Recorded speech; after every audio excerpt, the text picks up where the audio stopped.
This podcast is sponsored by Communicate and Connect Counseling, where we have a team of therapists who provide individual, couples, and family therapy services, all tailored to meet the needs of military and veteran families. To learn more about our services, visit www.communicateandconnect.com. Welcome to the Communicate and Connect podcast for military relationships with your host, Elizabeth Polinsky, a military marriage counselor. If this is your first time listening to the Communicate and Connect podcast, please take a second to go rate, review, and subscribe to make sure you get all our future episodes. We also really want to know what it is you love about our podcast, and if for some reason you're not loving it, we want to know that too, because we're committed to providing the best quality content to help you improve your relationships.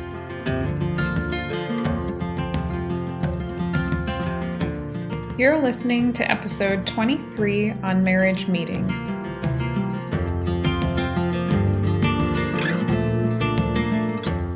Hey everyone, welcome back to the Communicate and Connect podcast. If you have not been listening, or if this is your first time, my name is Liz and I'm a military marriage counselor in Norfolk, Virginia. Currently, that's where we're stationed, and I'm in the middle of doing a series on getting ready for marriage and how to start your marriage off well. This is really helpful if you are considering getting married or if you are newly married, but I think this can be really helpful if you are already married as well, this entire series, because so many people kind of skip some of the foundational building blocks for marriage, and these are my top tips for getting ready for getting married. And a lot of them are great things to start implementing, even if you've been married for many years. And so today I'm going to talk about marriage meetings. This is maybe the number one tip that I could give couples. And it's really interesting because even before I was a marriage counselor, or even started my training to do marriage counseling and couples therapy, I was given, my friend sent me a link to a podcast episode. The podcast was called Multi-Amory, and they went over something called relationship radar meetings. And I just loved the idea of doing monthly relationship meetings. This was really important to me because in my previous relationships prior to that, I was always somebody who really couldn't let things go, especially if I was feeling anxious or worried about conflict between me and my partner. I would be worrying about it. It would be hard to let it go in my mind. And so I would end up bringing it up over and over again to talk about it. But of course, it was never a good time to talk about it. And then it also made it really hard to just enjoy the quality time with my partner because things felt unresolved. And so I was really grateful when my friend sent me this podcast episode that talked about these radar meetings. And when I first started dating my husband, we started doing these monthly meetings just a few months into us starting to date. And we still do them now. And we have kind of a modified version that we are going to use during his upcoming deployment. So I can let you know how that goes once we've tried it a little bit. But we still do these meetings now, and it's one of the most important things that we do together that I think helps make our relationship work. Let's start off with, why would you have a relationship meeting? I tend to think that it's really important to have a dedicated time to discuss things. This allows you to put topics on the back burner, which is something I couldn't do in previous relationships. But if you know that there's a dedicated time where you guys can talk about how things are going in your relationship, then you can be more present and in the moment and just enjoy quality time together and know that there is a time set aside to talk about difficult topics. The second reason why I think these are just amazing, is because a lot of topics in relationships are actually really difficult to discuss. Like sex is a difficult conversation for a lot of couples. I have worked with some couples where one partner has never had an orgasm, has never felt like their partner was concerned about their sexual satisfaction, and they had never had a conversation about it or had a conversation about what that person liked sexually. And so this can be kind of for some people, sex is a very taboo topic. So setting aside a time to talk about things like sex is important. Other difficult topics might be unresolved fights. So often people want to move on from the conversation. They don't like fighting, but because it was unresolved, it's still lingering emotionally for them. And so it just kind of builds up inside, builds up resentment, comes out later in unexpected times. And so when there is a dedicated time, when you both are not in the heat of the moment, to talk about unresolved conflicts and fights, that is really helpful to know that there's a time and a place for you to come back to that. The third reason why these are amazing is because it helps keep the two of you on the same page together. And so other things that you might cover, not just like difficult topics, but might be like financial planning, which I'm going to do a whole episode on couple finances here in a couple episodes. But, do you want to buy a house? Do you guys need to save for a down payment? Like this, you guys can be on the same page together around how much you want to spend on a house, planning for saving up for that. And it kind of is just a time for the two of you to get on the same page regarding whatever it is that needs to be talked about. Another great one to where these are helpful for being on the same page is when it comes to kids. Do we want kids? When do we want to get pregnant? Those types of things. To also, how do we want to handle teaching kids chores? To how do we want to discipline kids together, and trying to get on the same page with aspects related to parenting. So those are just a couple of examples. So when we do our relationship meetings, this is kind of the agenda that we go through. We first start with a recap of what has happened since the last meeting. So if we went out of town or if we traveled, we would kind of just talk about that. It's mostly to kind of refresh our minds about what has happened in the past month. If we had a date night that we really liked, we might talk about it. If something else really big happened, like our dog died, we might mention that. But we just do this kind of like recap of things from the last meeting. We also check in on progress on any goals that we had set. So in talking through all of these topics, which I'll go over in just a second, we end up setting goals of things that we want to accomplish over the next month. Sometimes they're really small, like our microwave just broke, which is, really annoying because, well, for me, it's because I can't heat up my coffee. So I guess that just means I have to drink my coffee faster, but it's really annoying while the microwave is out of commission. So, but that maybe would be something that would end up on one of our goals, would be like, okay, Liz, can you figure out what we need to do to replace the microwave or get it fixed? Other things, like when we were getting ready to get married, we were planning our wedding, these were really helpful too, because we could delegate between the two of us who was going to do what. And then a month later, we could check in about the progress towards those goals and getting ready for the wedding and be on the same page together about that. So we do a recap, and then we talk about progress on any goals that we have set. And then we go through and we create our agenda of things that we want to talk about. And so we have some standard kind of broad topics that we go through. And then we go in and we fill in, like if there's something specific in that topic that we want to talk about. And then after we create our agenda, then we go through and we discuss everything. So let me talk a little bit about some of those broad topics. We always talk about quality time because that is my love language. So we talk about how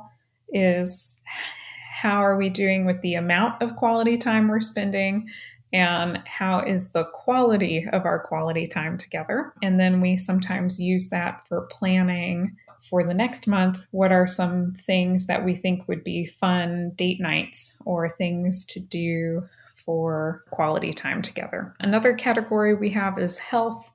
So, like, I have to get new glasses soon, and I realized that I don't have vision insurance. There is a way for military spouses to get vision insurance, but when I got set up with TRICARE and I got set up with the dental insurance also, they never told me.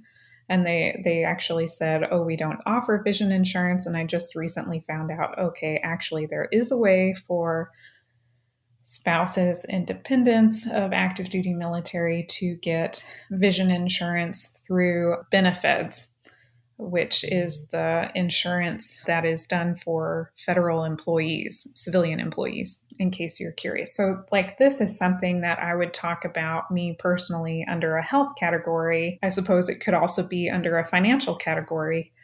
It might fit either way. So, quality time, health, family updates. If there's stuff going on, like with my mom or my dad or my siblings, or if there's something going on with my husband's family, this is where we give family updates, or if family is going to come visit, if we're going to go visit them, things like that. We also have a category for updates for other relationships. We tend to use this category for just updating each other on how our social life is going, like what friends we're really clicking with, who we want to invest more in, either as a couple for having couple friends, or individually who we're connecting with, or hobbies that we're getting into, things like that. But if you were in a non-monogamous relationship and had other partners, then this would be maybe an area to talk about that as well. We have a category for sex and physical intimacy to talk about how that's going. We have one for travel because we decided, like, we want to travel. And one of the things we really love to do together is go visit national parks. And there's like a little passport book that you can get to go visit national parks, and you get like a passport stamp in your book when you've gone to visit. So we'll just talk about like our travel plans and plan out which places we want to prioritize and things like that. We have a category for finances. So just for us personally, the way we decided to do this is we actually decided to have two meetings: a relationship meeting and a finance meeting as a separate meeting where we go through and we balance our budget. You certainly could add that in to this meeting or use it for any quick updates regarding money that's not actually balancing the budget. And then we have a category for needed discussions. And this is where you could talk about unresolved fights in terms of, can we get to a resolution, come to an agreement on something that we want to do or how we want to deal with the fight. And then we could also talk maybe about, how did the fight go? Did we do good at fighting?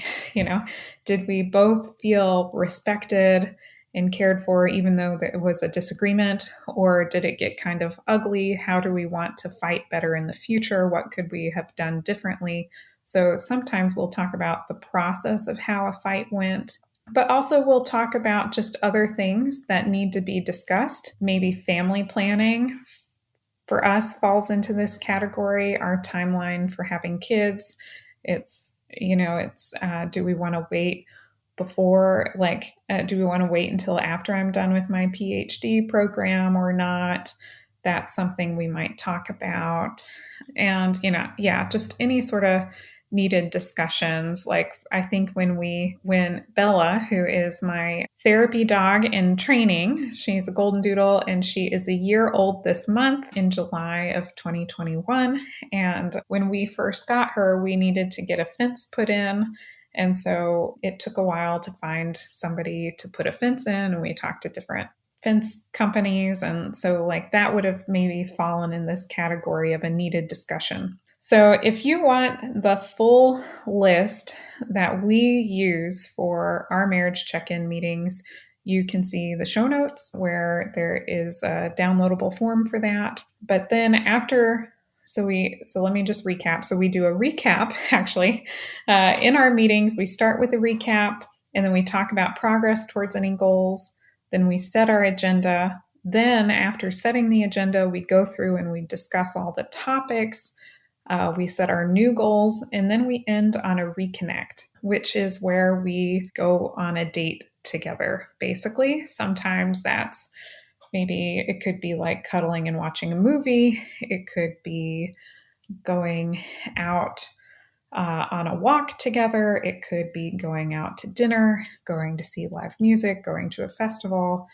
There are lots of different ways you could reconnect, but we make sure to end on that because sometimes these meetings, especially if they have a lot of emotional content to them, they can be kind of draining. And it's nice to be able to end on a positive note where you guys feel closer together. And so that is the idea behind the reconnect. You want to be ending in a way that brings the two of you together, especially if it was a harder meeting emotionally. So sometimes these might take us an entire afternoon or an entire morning. So we usually plan for maybe 3 hours and then at least an hour for reconnecting. And so we have had meetings that take that long if there is a lot to discuss and plan for, like when we were planning for our wedding or when there were a lot of emotional things to talk about.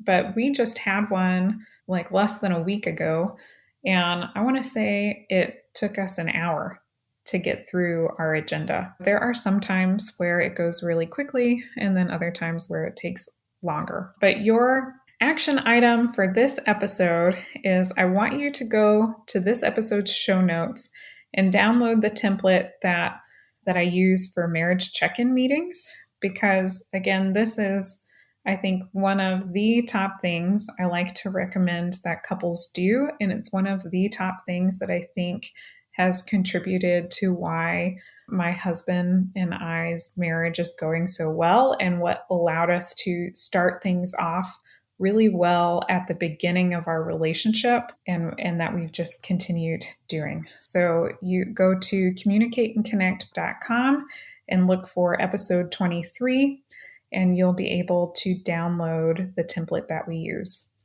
So yeah, I would love to know if you end up using this and you do a check-in like this. I'd love to know how it goes for you. You can find me on social media, send me a message, tell me what you thought about it. All right, have a great day.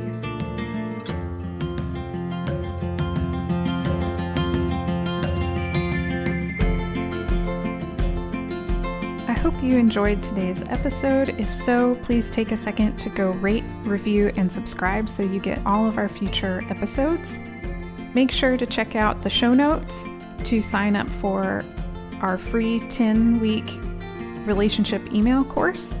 This email course is really designed for people who are maybe having trouble with communication or connection in their relationship, and helping them develop some quick wins right away to start improving it.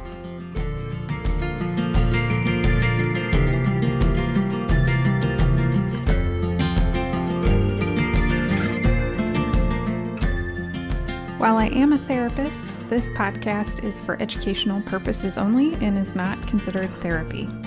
And it should also not be a replacement for therapy.